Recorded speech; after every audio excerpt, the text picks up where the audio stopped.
Hello viewers, I am happy to be interacting with you through this platform. I am Yashdeep Chahal and I have secured the first rank in Delhi Judicial Services Examination 2019, and this interaction is going to be about that examination and my journey through that examination, how I prepared for it, when I started the preparing, and all other aspects which usually come in the minds of the aspirants. I'll try to address some queries as I receive them from my juniors and seniors, and accordingly I hope that this conversation is going to be beneficial for you. So this small talk will be divided into various segments, जिसमें starting में मैं बात करूँगा अपने preparation strategy की, prelim से लेके interview, उसके बाद बीच में मेंस की भी मैं एलाबोरेटली बात करूँगा, आंसर राइटिंग के बारे में मैं बात करूँगा और किस तरीके से आप इस एग्ज़ाम के बारे में और for that matter any other judicial service exam उसके लिए आप प्रोसीड कर सकते हैं. There are a lot of queries that I have been receiving on a daily basis, and from juniors and from seniors also and from my batchmates also कि कैसे judicial service exam को लेके approach करना है. बहुत सारी queries होती हैं. The syllabus is extremely wide, उसको दिमाग में रख के and keeping all other aspects in mind, and you know the usual queries that aspirants go through and the usual confusions that they go through. Keeping all these things in mind, I'll be starting this talk.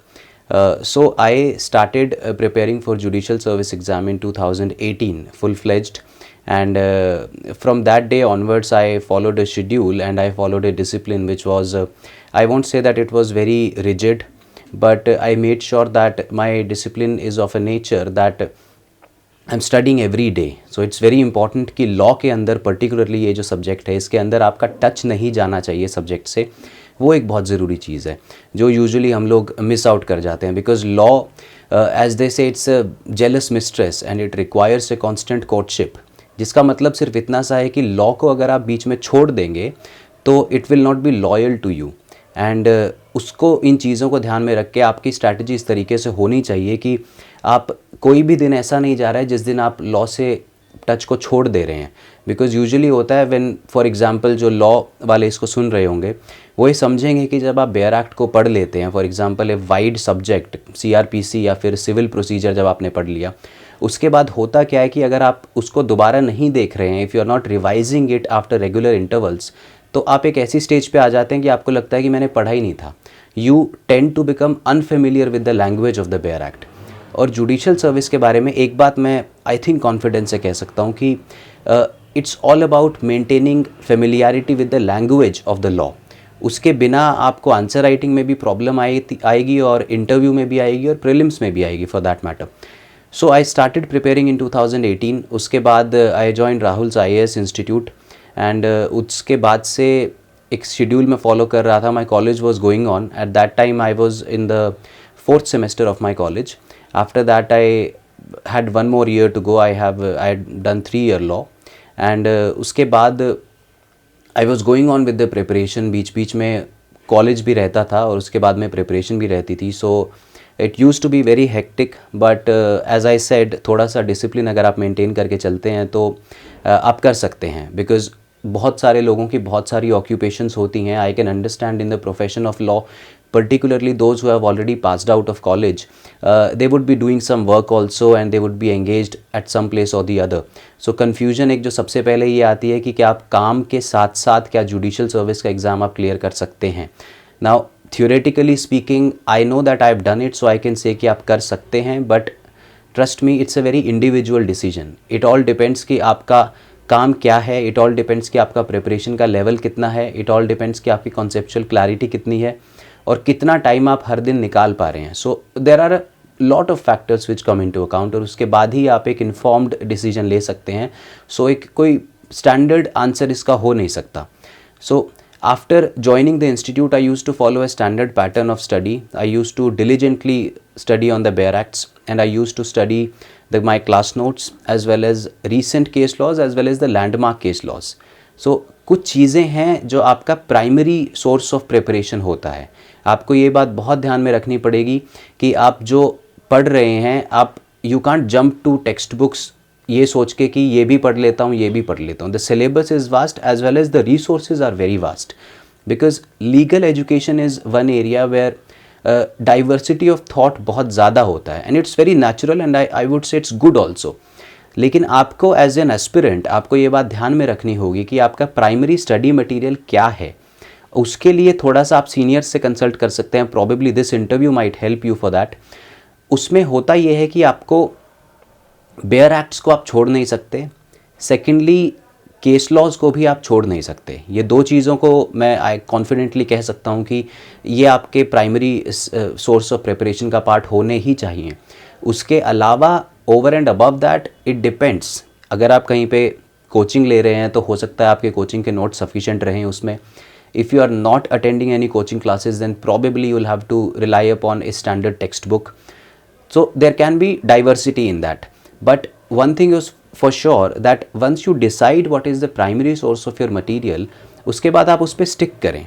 उसके बाद ये नहीं होना चाहिए कि आपको कल को कोई फ्रेंड अगर आपको आके बोल देता है कि ये बुक भी अच्छी है, विच नेचुरली हैपन्स, और इस सर के नोट्स बहुत अच्छे हैं, इस मैम के नोट्स बहुत अच्छे हैं, तो तुम वो पढ़ना स्टार्ट कर दो। आई वुड से डोंट डू दैट। बेटर ये है कि आप स्टार्ट करने से पहले अपना primary source of material decide कर लें, and it's better that instead of working on more material आप सेम मटेरियल को बार बार पढ़ें, वो ज़्यादा बेनिफिशियल होगा आपके लिए। बिकॉज उसके साथ आप फेमिलियर हो जाएं एक बार अच्छे से। लैंग्वेज जो होती है लॉ की, जो फेमिलियरिटी जो मैंने स्टार्टिंग में बोला, वो बहुत काम आती है, और मैं बताऊंगा जो प्रीलिम्स पे जब मैं आऊँगा तो I will tell you how it works. So ये करके मैं स्टैंडर्ड अपना पैटर्न फॉलो करता था diligently. I can tell you bare acts को आपको थ्रेड बेयर पढ़ना है। आप अगर बेयर एक्ट्स को बहुत ही काट करके या फिर बहुत सेलेक्टिवली अगर आप पढ़ेंगे तो I don't know, probably it may not work for you, because I have realized a difference, because I've personally felt it that when you study full Bear Acts, it genuinely makes a difference. So please, if you are sincere about it, I would say do not compromise on Bear Acts. Please stick to them, learn their language, and I'm not asking you to cram it, but you have to understand the language. Now coming to prelims section, for prelims I would continue with the same thought that studying Bear Acts is extremely important.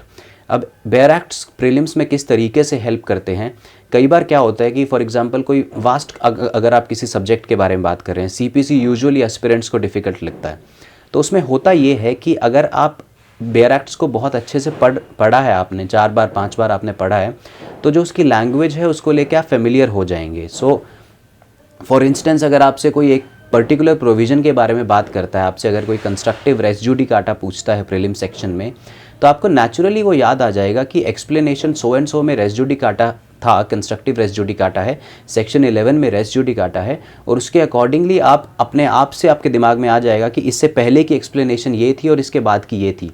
It is all about understanding A sequence of the bare act and the key words, because it's humanly impossible, I believe, to learn the entire Bear Act, and in my opinion I think वो ज़रूरी भी नहीं है, it's not even needed. So what is important is that आप Bear Act के keywords को ज़रूर दिमाग में रखें, because questions are generally framed on the basis of keywords. तो कीवर्ड्स फॉर एग्जांपल सीआरपीसी में अगर आप जाएंगे तो अगर आप कन्फेशंस की बात करते हैं तो उसमें आपको कुछ कीवर्ड्स मिलेंगे। Confession made to a police officer, आपको पता होना चाहिए, आपसे क्वेश्चन कोई पूछ ले कि कन्फेशन किसको देना लेजिटिमेट है और किसको देना इलेजिटिमेट है, किसका कन्फेशन एडमिसिबल होगा, किसका इनएडमिसिबल होगा। सो while reading the Bear Act, please start framing questions in your mind, because do not wait that एक बार मैं Bear Act पढ़ लूँगा उसके बाद मैं कोई आंसर की बुक उठा लूँगा, MCQs की कोई बुक उठा लूँगा और उसके उस पर डिपेंड करके I will understand the questions. वो आपको करना पड़ेगा एक स्टेज पे, I am not saying that it's not needed, but please when you read the Bear Act, make sure that while reading it mentally you are also thinking about questions that can possibly come out of a Bear Act. तो वो चीज़ आपको सोच के चलना है। और prelims के लिए मैंने बेयर एक्ट्स पढ़े थे, I read my class notes and some landmark case laws, because prelims में यूजुअली ये होता है कि they don't ask you a lot of things from directly by asking the name of the case law और something, they rely upon concepts. So recent case laws का Delhi judicial service की अगर मैं बात करूँ तो जो रिसेंट केस लॉज हैं उनकी इंपॉर्टेंस काफ़ी है। So for that live law and bar and bench can be good sources, because आपको वो क्रक्स में बता देते हैं about that. But I must say one thing that there are 2 categories of articles which come on these websites. One category is those articles which are opinionated. So they are basically opinions of certain authors on the recent case laws or any law for that matter. Second category is where they just explain the case law, as it is. So I would say आप second category पे focus रखें, because opinions borrow करना is not a good strategy, honestly speaking. Opinion आपका खुद का हो तो वो अच्छा रिफ्लेक्ट करता है, आप उसको अच्छे से आर्टिकुलेट कर पाएंगे पेपर में. वेबसाइट्स का यूज़ कीजिए just to understand what the law is. Do not borrow opinions, it may not help, probably negatively भी हो सकता है. So that is one thing. So accordingly I proceeded to the prelim section and it went well. And after that for the mains I would say strategy has to be a little different. So the difference which comes is this, that first of all you need to know how to put keywords of BEAR Act in your actual answer in a mains. Because mains में जो हमारी एक जो natural perception होता है एक aspirant का, वो ये होता है the way you right in law schools, आपको लगता है कि उसी टाइप की आंसर राइटिंग मैं जुडिशियल सर्विस एग्ज़ाम में करूँगा या करूँगी तो वो वर्कआउट कर जाएगा. आई थिंक इट डजेंट वर्कआउट, क्योंकि जो हमारा जो एक नेचुरल टेंडेंसी होती है आंसर राइटिंग को लेके वो ये होती है कि आपसे अगर कोई कन्फेशंस पे कोई पूछ लेता है या आपसे कोई कहता है कि आप डाइंग डिक्लेरेशन पे एक आंसर लिखिए, तो एक नेचुरल टेंडेंसी है कि आपको जो कुछ भी उसके बारे में पता है आप लिख देते हैं. It's a bad strategy for judicial service exam, because यहाँ पे they are not just testing your knowledge कि आपको कितना आता है, दे आर ऑल्सो टेस्टिंग कि जो आपको आता है how can you filter out your knowledge and write an answer which is crisp as well as desirable as per the question. So mains के लिए आप एक बात का ध्यान रखना कि बेयर एक्ट को पे आपको बिल्कुल कॉम्प्रोमाइज़ नहीं करना है, बिकॉज बेयर एक्ट के दो पर्पसेस हैं for the mains point of view. Number one is, of course, you will understand law through the BEAR Acts. Second is, you will understand how to connect provisions once you have read the BEAR Act properly. तो उसके लिए आपको ध्यान रखना है कि for example IPC अगर आप पढ़ रहे हैं और आपको लगता है कि उससे रिलेटेड कोई सीआरपीसी में कोई प्रोविज़न है या उससे रिलेटेड कोई एविडेंस में प्रोविज़न है, तो आपको उसका यूज़ करना है मेंस में. I do not mean to say कि बिना रेलिवेंस के आप उसका यूज़ करें. प्लीज़ मेक श्योर कि क्वेश्चन की डिमांड वो है, तो ये डिपेंड करेगा कि क्वेश्चन किस टाइप का पूछा गया है आपसे, तो उस सेंस में आप इसको समझना. फॉर एग्जांपल अकम्प्लिस एविडेंस, जो लोग जुडिशरी की तैयारी कर रहे हैं I am sure they would understand. Accomplish evidence पे आपसे अगर सवाल पूछा जाता है और आप उसमें बोलते हैं कि section 133 of Indian Evidence act provides for so and so accomplish evidence, और उसकी क्या एडमिसिबिलिटी है क्या नहीं है, और जिन्होंने बेयर एक्ट को थरोली पढ़ा होगा they would understand that 133 is a rule of law, और 114 जो सेक्शन है उसकी इलस्ट्रेशन में एक जगह लिखा है कि if accomplice evidence sometimes you may not rely upon it, sole testimony of accomplice may not be enough to reach up to the stage of conviction. तो वो चीज़ है एक रूल ऑफ प्रूडेंस. तो इन दो चीज़ों को अगर आप कनेक्ट करके साथ में एक आंसर कंस्ट्रक्ट करेंगे तो examiner will know that you have thoroughly understood the law. तो इट्स जस्ट एन इलस्ट्रेशन. सो इस तरीके से आप जो है थोड़ा सा कनेक्ट करने की कोशिश करें प्रोविजंस को, वो बहुत ज़रूरी हो जाता है. और कनेक्ट करने की जो एक्सरसाइज है, I think it is one thing that no text book can offer you and not even class notes can offer you beyond a certain point. तो ये आपको खुद ही करना है, बिकॉज इसका कोई सब्सटीट्यूट है नहीं. एंड जितना मुझे प्रिपरेशन के टाइम पे रियलाइज़ हुआ, this is the most time consuming and the most difficult exercise to do. तो इस चीज़ को थोड़ा सा ध्यान में रखना कि बेयर एक्ट को जब आप पहली बार पढ़ेंगे तो हो सकता है आपको प्रोविजंस कनेक्ट करने में डिफ़िकल्टी होगी, आपको नहीं समझ आएगा कि इस प्रोविज़न को मैं किसके साथ कनेक्ट करूं, ये होता भी है या नहीं होता है. Not all provisions connect, some are stand alone provisions also. लेकिन जब आप उसको 3 या 4 बार जब आप उसको पढ़ लेंगे थरोली बेयर एक्ट को, तो you will come at a stage when you will know that now this provision can be read with this provision. Evidence act का ये प्रोविज़न में सीआरपीसी का ये प्रोविज़न भी एप्लीकेबल होता है. तो इस तरीके से आप उसको समझ सकते हैं. Now again for the purpose of an illustration I will tell you, for example in Indian Evidence Act आपका एक डिफेंस आपको दिया गया है एक्सेप्शंस में, unsoundness of mind.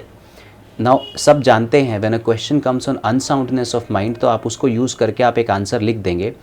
But unsoundness of mind का डिफेंस लेके जब कोई अक्यूज्ड आपके पास आता है, तो जब आप उसको ये डिफेंस दे देते हो and you equity him on that basis, तो उसके बाद की जो फर्दर स्टोरी है, how a court will deal with that person now, because acquittal doesn't mean कि आप उसको छोड़ देंगे, because even if a person is of unsound mind and has killed another human being, it's very natural that he is dangerous for the society as long as the unsoundness continues. So it all depends on the gravity of unsoundness. तो उसकी जो आगे की story है वो CRPC में दी गई है कि एक जज को कैसे डील करना है एक अनसाउंड पर्सन के साथ. सो अगर आप इन दो चीज़ों को कनेक्ट करके एक आंसर कंस्ट्रक्ट करेंगे तो उस सेंस में आई थिंक आपका आंसर कॉम्प्रिहेंसिव हो सकता है, and that comes from threadbare reading of bare act. And other than that I think answer writing is one thing जिसकी प्रैक्टिस आपको करनी ही पड़ेगी. You cannot escape from that, because writing is one thing that I honestly believe आपका एक style होता है writing का. For example कुछ लोग होते हैं जिनका राइटिंग स्टाइल ये है कि आपको एक कॉन्सेप्ट पूछा जाए तो आप उस पर सारे प्रोविजंस के बारे में लिख देते हैं, जो भी आपको प्रोविजंस उसके बारे में पता है.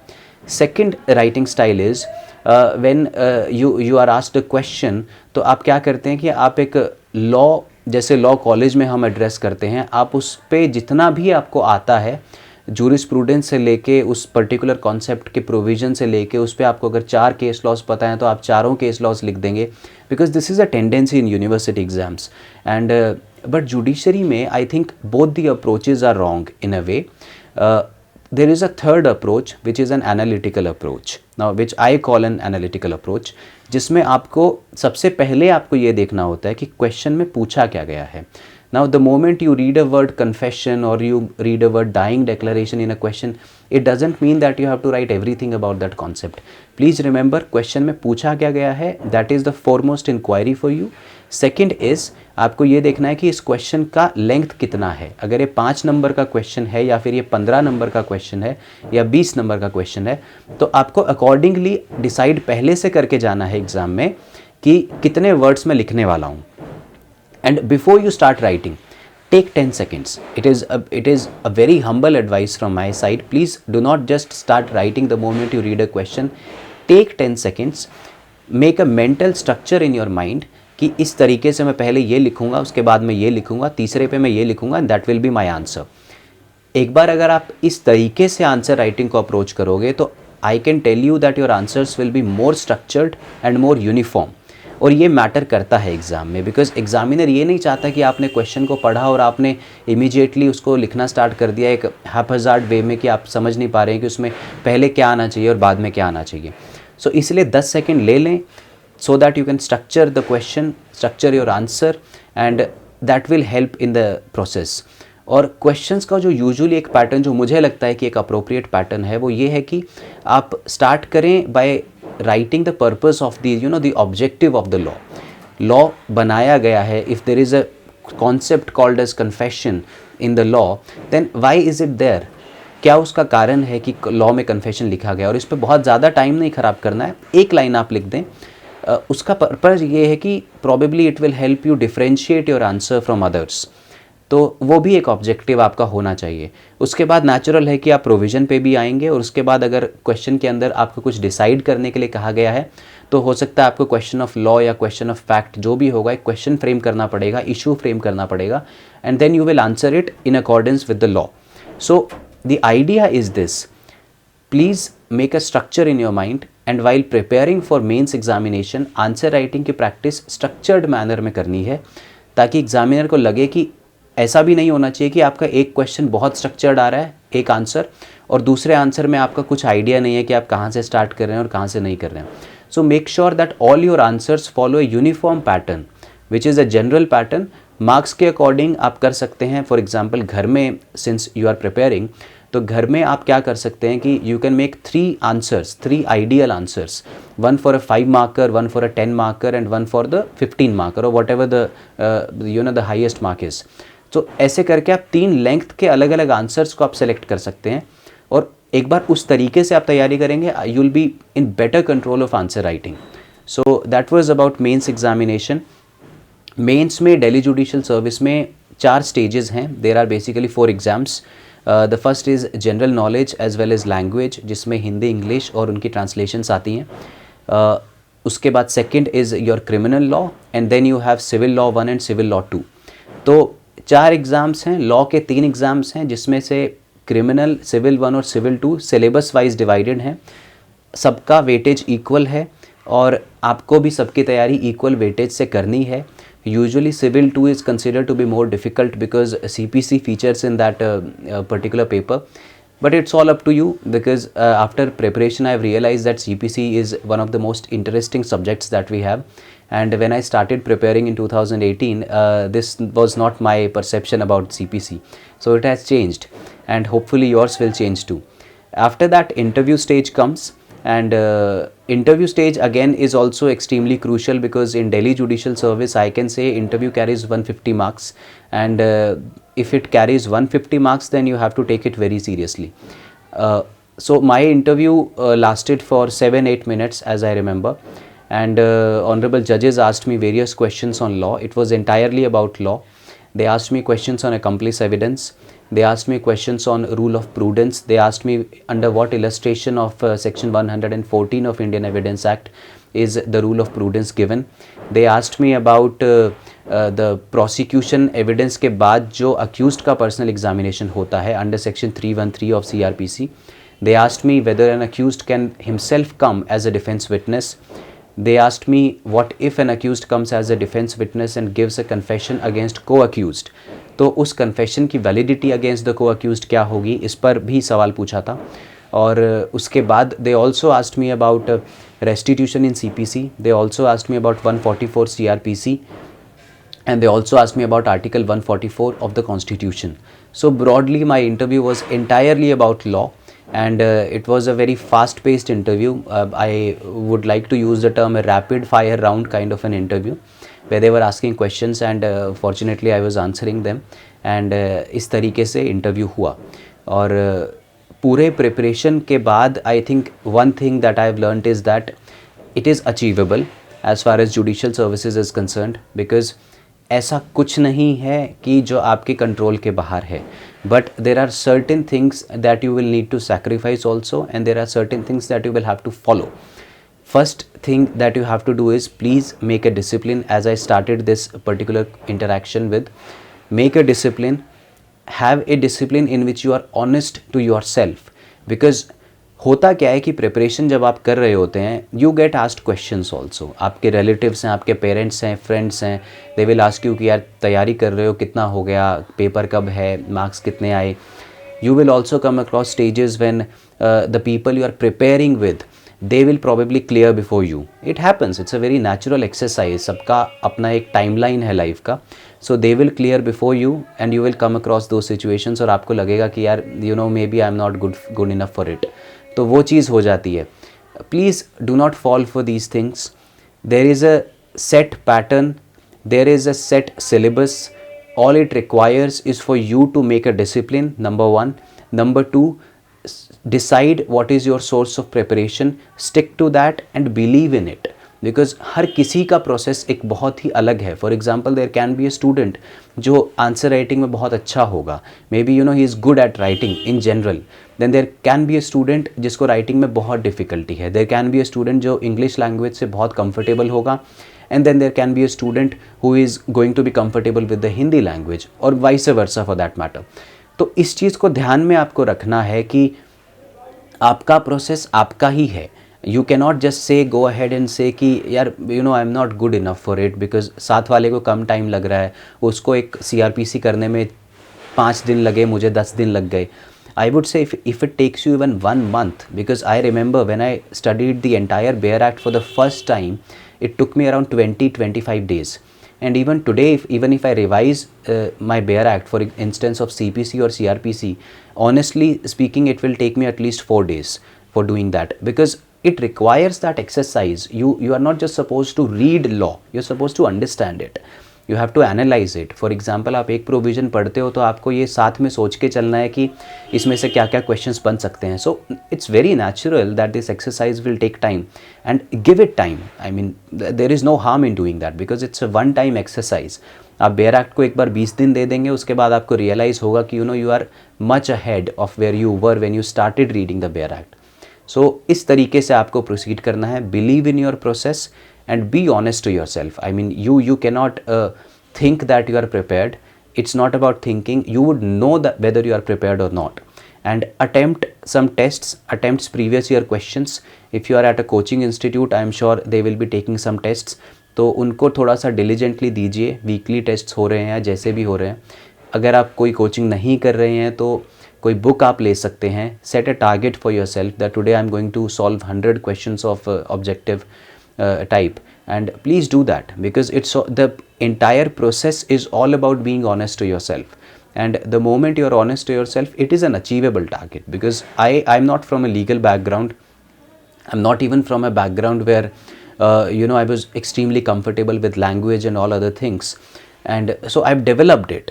Frankly speaking, I have done my BSc graduation in physics subject, and after that from Delhi University itself, and after that I shifted to law, and then I did 3-year law from Campus Law Center, Delhi University. So I have changed the entire subject, my entire field, and it has worked well for me.